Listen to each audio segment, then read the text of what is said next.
Chapter 31, on page 183. Joseph, just outside Havana Harbor, 1939, 18 days from home. "Help! My dad jumped overboard! Help!"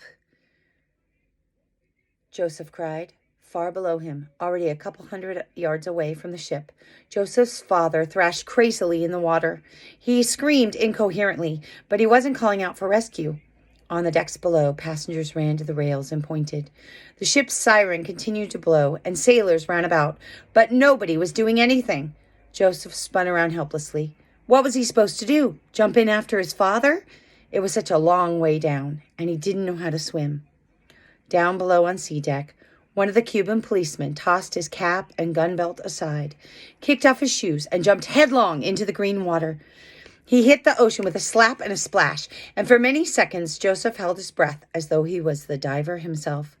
Joseph's lungs were just about to burst when the man broke the surface a few yards away from where he'd hit, gasping for breath.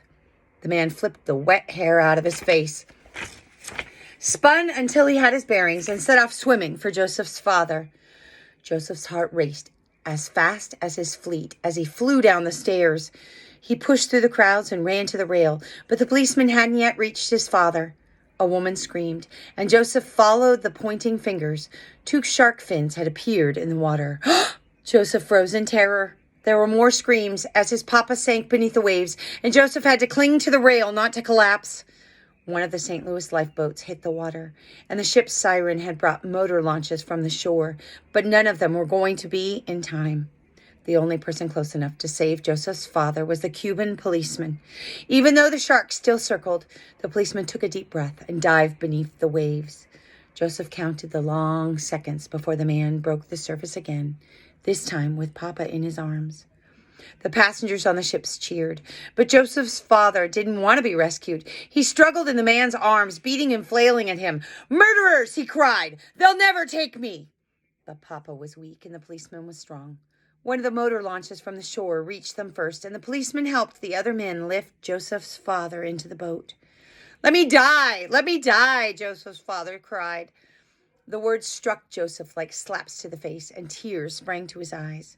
His father would rather die than be with his son, his daughter, his wife. The crack of a pistol shot made Joseph jump. One of the men in the boat stood aiming a gun down into the water near the policeman. Pack! Pack! He shot twice more, and one of the shark fins turned away from the policeman to attack the shark the man had wounded with his pistol. The men laid Joseph's father in the bottom of the boat and helped the weary policeman aboard. There were sighs of relief and whispered prayers on the St. Louis, but Joseph's heart lurched when he saw his father kick away the man trying to help him. Papa lunged for the side of the small boat, trying to get back to the sea. "Let me die!" he cried out again. The policeman grabbed him and pulled him back in the boat. 2 more of the men restrained him, and the boat quickly turned and sped toward the shore. The St. Louis's siren stopped blasting, and suddenly it was over. All around Joseph, passengers wept. But Joseph now felt more stunned than sad. His father was gone. In many ways, his father had never really came back from the concentration camp. Not the father Joseph knew and remembered. Not the father he loved.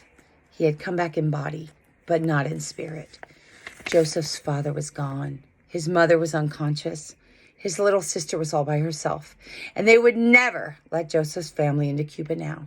Not after his father had gone mad. Joseph and his family would all be sent back to Germany, back to the Nazis. Joseph's world was falling apart, and he didn't see any way to put it back together again.